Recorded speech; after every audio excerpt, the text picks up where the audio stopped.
Our guest today is a very distinguished alumnus of Cairn University. This is our centennial week, and he was the speaker in our centennial chapel right before homecoming.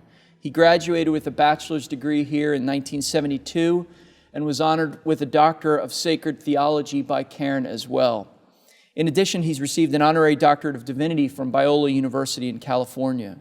He was ordained to the gospel ministry in 1972, the same year he graduated from Cairn, by the Christ Baptist Church in Philadelphia, Pennsylvania. He served as a national evangelist for American Missionary Fellowship. He was a church planter and evangelist with Urban Evangelistic Mission. He co-founded the Oak Cliff Bible Fellowship in Dallas, Texas. From 1978 to 2005, he was on the staff with his wife of Campus Crusade for Christ. He's written a number of books, including Leadership as an Identity, Never Walk Away, and For a Time We Cannot See, and he's working on a book now.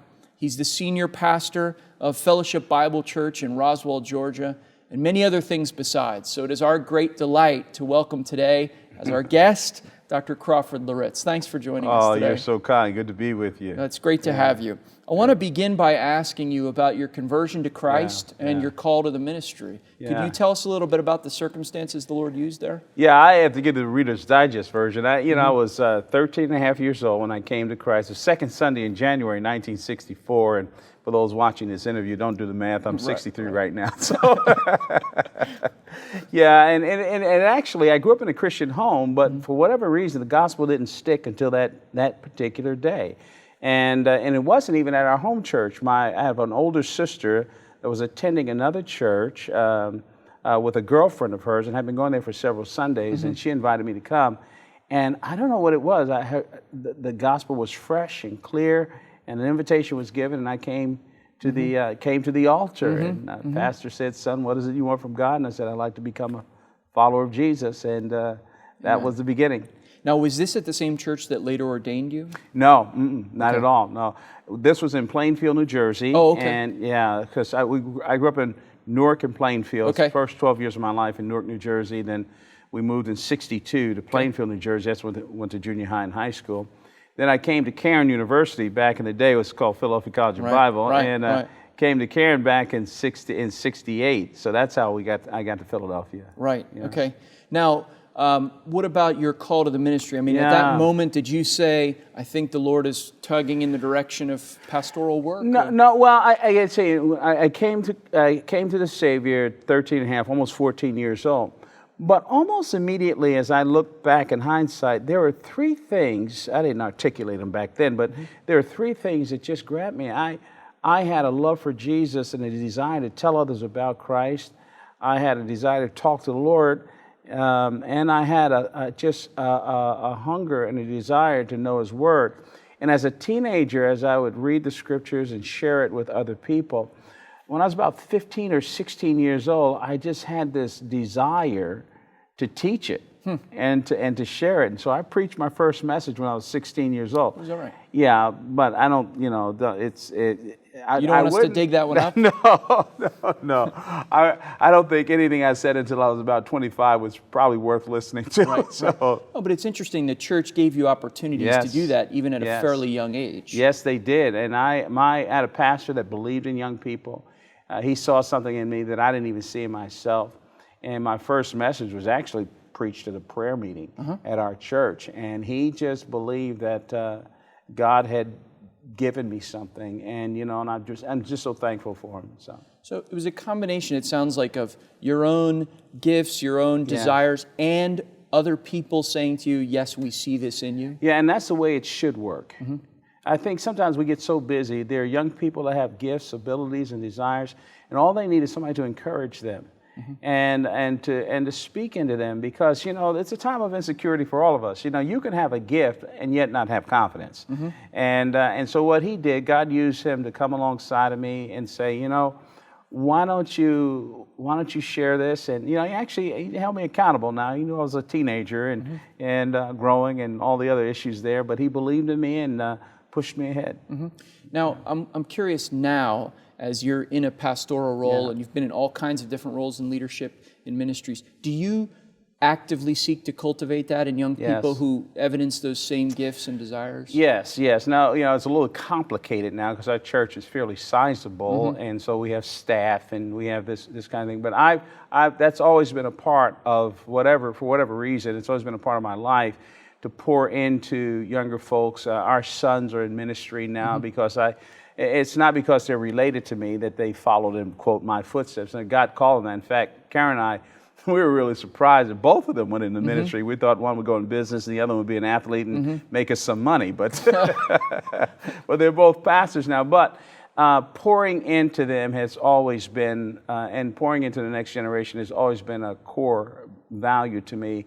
And so we do that at our church. We do various things to make that happen. I meet every Wednesday morning at about 5:30 in the morning, from 5:30 to 7:30, about 80 emerging leaders.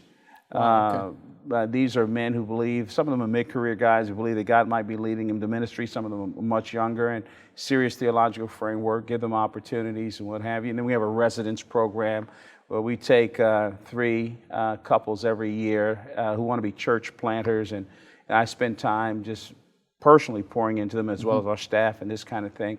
And then the way we approach ministry, our philosophy of ministry at our church, is that the vision and mission belongs to the people.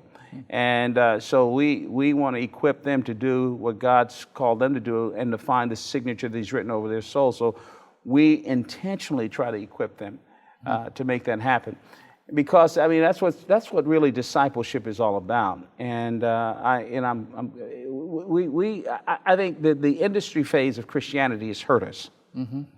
Where we've become performers, and we got to keep the machine running and do the sharper graphics and get the crisp clip and make sure that the production is squeaky clean. Now we have to do a lot of that ourselves, but I think we miss something by not intentionally enfolding people into the process and helping them to discover what God's called them to be about. So that's pretty much a passion for them. And that goes back to my pastor when I was a teenager. Yeah, that's really interesting that the Lord used those experiences in a formative way, and it's still shaping your philosophy of ministry today. It still is. And even when I was here at Cairn University, I got to tell you, there are people who did things, professors who did things for me beyond the classroom that were just a blessing. I remember Dr. Douglas B. McCorkle. He was president when I was here, 68 to 72.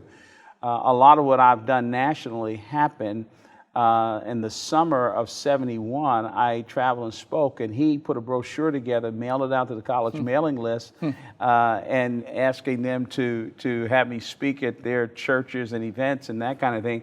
He didn't have to do that. He just, that was beyond what he perhaps even should have done, to be honest with you, because the precedent of that kind of thing is kind of like dicey.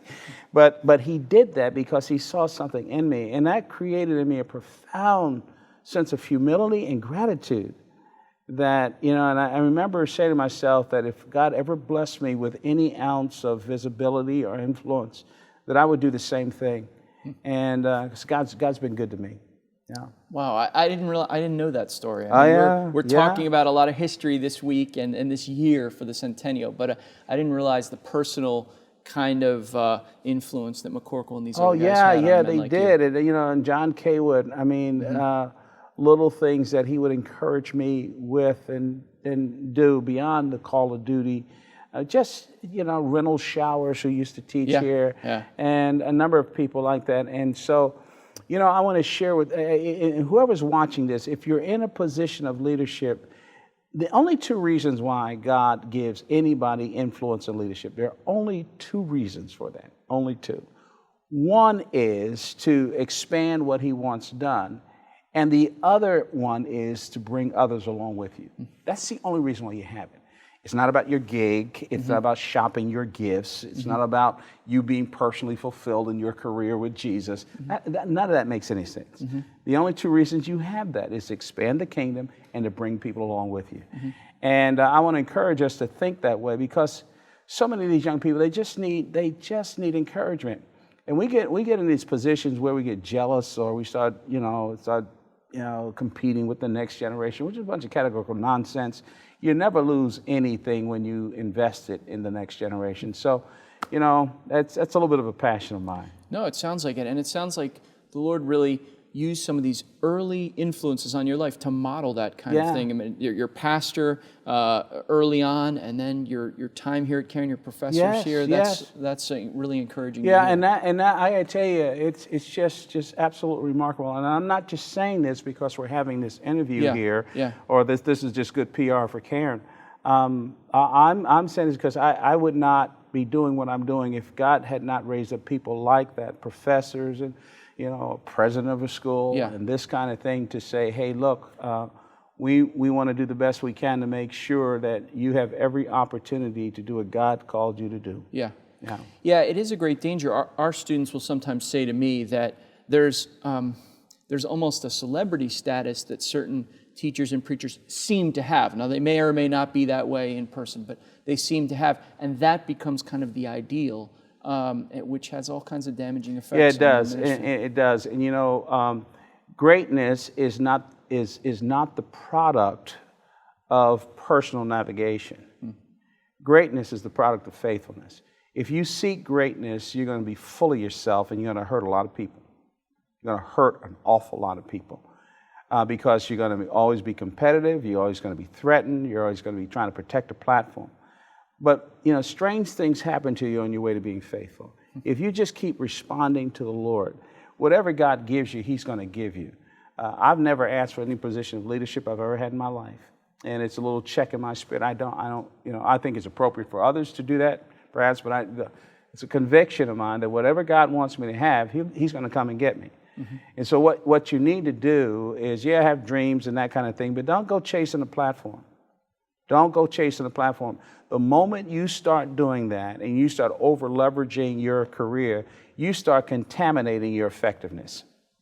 Because your head gets all mixed up. It just gets too close to you. Now, I'm not saying that you don't be a good steward and this kind of thing. I mean, we have a vision at our church, and we're intentional about growth, and I think you can have all of those things.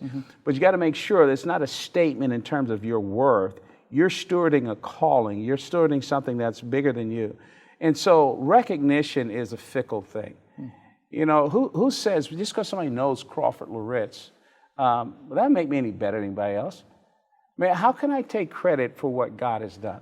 How can I take credit for, McCorkle sending out brochures, or somebody picking up the phone and says, I want you to do this for him?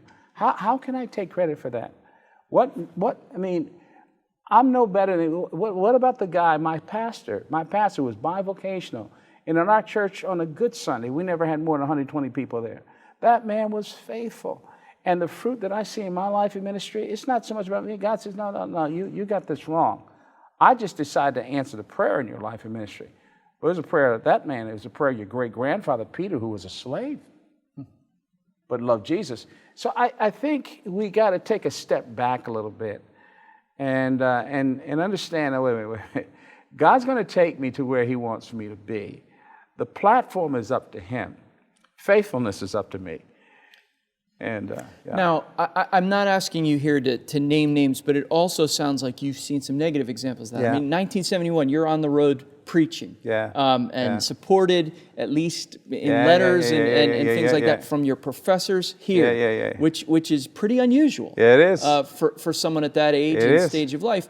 And so you've had a position of influence. You've been preaching in places for a long time. And it sounds like these things about leadership are deeply impressed on you. There's positive examples. Did you see early on some negative examples where you said, Lord, I don't want to go in that direction? The greatest gift, some of the greatest gifts that God's ever given to me is to scare me spitless. Scare me to death by people close to me that I had confidence and faith in, who fell morally, or their heads got so big they couldn't fit through a door, and God had to take them to the woodshed. And the Lord allowed me to see that and said to me, you know what? You're a quarter inch away from doing exactly the same thing. If you ever get this twisted, if you ever start singing How Great Thou Art in the mirror, and you start owning my blessing and putting it as another line of your resume, this is what, and I am so grateful to God. I think we do younger leaders a disservice when we hide the underbelly of ministry. No, we need to see, let them see this, okay? Here's a guy whose theology is pristine, who could preach the birds out the trees, and people are flocking to him, church full. But did you know for 6 months he was sleeping with a woman? and it got uncovered. I think those things, I saw that. I saw that. I saw the downside and how people got hurt by Christian leaders who were insecure and highly threatened, and they used their position as an expression of power. You know, a leader who is not broken will always end up breaking people.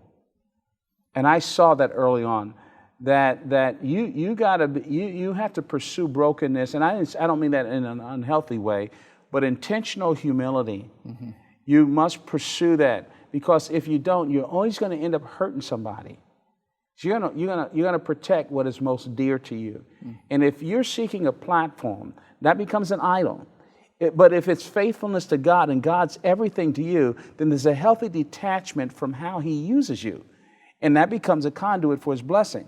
But if I'm too attached with recognition, and people stand in line and they want me to sign their Bible or sign my books, and I'm thinking that I'm all that stuff, God said, you're going to woodshed, buddy. Mm-hmm. And so I think seeing those things early on, it did something to me. Yeah. Yeah, I mean, Paul says to Timothy, rebuke them in public so that people may fear. Exactly. It's absolutely. Yeah. So you've talked about ambition. You've talked about the negative effect that can have, and the danger of pride. What else would you say to students? A lot of the people watching this will probably be students. They're studying. They're thinking about perhaps the Lord leading them into ministry. What would you say to someone who's engaged in study right now, but thinking, 10 years from now, I want to be preaching and teaching and doing evangelism? You know the biggest mistake I made? Here's a problem. Here's one of my struggles. I have always struggled with patience. I have a lot of vision. I got a little bit of ADD in me. I've got a lot of vision, and I'm my staff laugh at me. I've never met an idea that I didn't love. It's kind of like here he comes again. So they've learned. But one of the things I wish I had done better, and it would save me some time. I tell students right now a couple of things. Number one is this: you can't minister where you're not. So don't get all tied up with tomorrow, and tied up with where you're going to be, and tied up with, do I have this or this kind of thing. Cultivate faithfulness where you are. Pursue excellence in your moment. Don't walk past the opportunities in front of your face, because on your way to doing something, you become something. And so don't procrastinate your sanctification or your development and attach it all to, well, when I get through this, or when I do this, or when I do that. No, you gotta embrace the moment, because all you have is right now. The second thing I would say to them is this: be careful of being obsessed with self-discovery before you're 30. I think looking back and just, this is based upon my years of mentoring younger leaders and this kind of thing. I actually think we have a lot of the pendulum go to the other extreme. We give these young folks all these profile tests and the DISC test and the Myers-Briggs and the other things, and we tell them you got to do this, you got to be like this, you need to find out who you are. Well, the problem is, if you do that stuff before they're 30, when you're 18 to 30 years old, you're obsessed with self-actualization anyway. You're just so aware of yourself because, you're trying to figure out who I am and this kind of thing. And what ends up happening is that you can typecast yourself prematurely. Those things might be correct about you, but you haven't marinated enough in life. So I would say chill about all of that. God can hit a straight lick with a crooked stick, and don't be afraid to fail. Don't be afraid to try things. Don't be afraid to do things that's, quote, not your gift. And the other thing I would say, the only reason why you have gifts are not a means of you being self-fulfilled. God never gave anybody a gift to help them be fulfilled or to be self-actualized. The only reason why you have a gift is to build up the body of Christ and to glorify God. The gift is not a statement of who you are. Even your talents, really, if they're sanctified, they're not a statement really about your value or worth. They're to be used to contribute to something greater. So be patient with yourself. Allow God to entrench you in a healthy way in your spiritual address. And that's what Paul says to Timothy in 2 Timothy chapter 1. God to deposit and stir up the gift. God to deposit, stir up the gift. But you need to take some time to marinate in that. So chill a little bit. Go on missions trips, have varied experiences. Some of us will find our mission earlier. I happened to, when I was 16, for whatever reason, I fumbled around. I tell people all the time, I ain't no silver-throat orator or anything like that, but I sense the pleasure of God when I handle His Word, and I happened to trip into that early for whatever reason. But there was a lot in my life that just unfolded over time. And if you pull the trigger too quickly, you're going to waste some equity. You're going to miss some experiences. So that's what I would say. Last question. Yeah. I want to hear you talk a little bit about how you've balanced your family commitments and your ministry commitments. You've pastoral ministry is extremely demanding. Absolutely. Very demanding on the family, very demanding on wives. I would guess that doing traveling evangelistic work and administrative work is perhaps even more demanding on family life. So talk about that. Yeah, that's a great question. First of all, about 30 years ago, I stopped using the term balance. I don't use that term balance because there's no such thing. Okay. What is balanced today is not balanced tomorrow. And here's the point at which I've come to. I think you have to hold things in dynamic tension. Now, follow me on this. I think what we need to teach young people to do, and guys or folks going into ministry or whatever, what we need to teach them is this. You need to establish your priorities. Establish those priorities. And then you need to keep an eye on the condition of those priorities, which will determine what you need to be spending time on at any given moment. So the people that say, okay, these are my priorities, and this is how I'm going to spend my time no matter what, end up being very ineffective, or they end up, just saying the wrong stuff. Life is not like a computer. You can't just program how it's more art to it. And so there's seasons in our lives where you need to pull back. Like, my number one is God, my walk with God. That's number one. Nobody can walk with God for me but me. Nobody can be the husband of Cairn Loritts for me but me. Nobody can be the dad of Brian, Heather, Brendan, Holly for me but me. And then ministry's down number 4, okay? However, there's seasons in which, Karen's cool and the kids are really great, so I can pour myself a little bit more in saying yes to some of this over here. Then there's seasons in which, no, you know what, nah, I'm not going to be going to all these meetings over here. You know what, I think I'm going to cut back on my preaching schedule, and I'm not going to say yes to this right now, because during this season, Heather needs Dad a little more, Mom needs me. So the point is this, there's not a stagnant deal that says this is the picture of balance. There's no formula. There's no formula for it.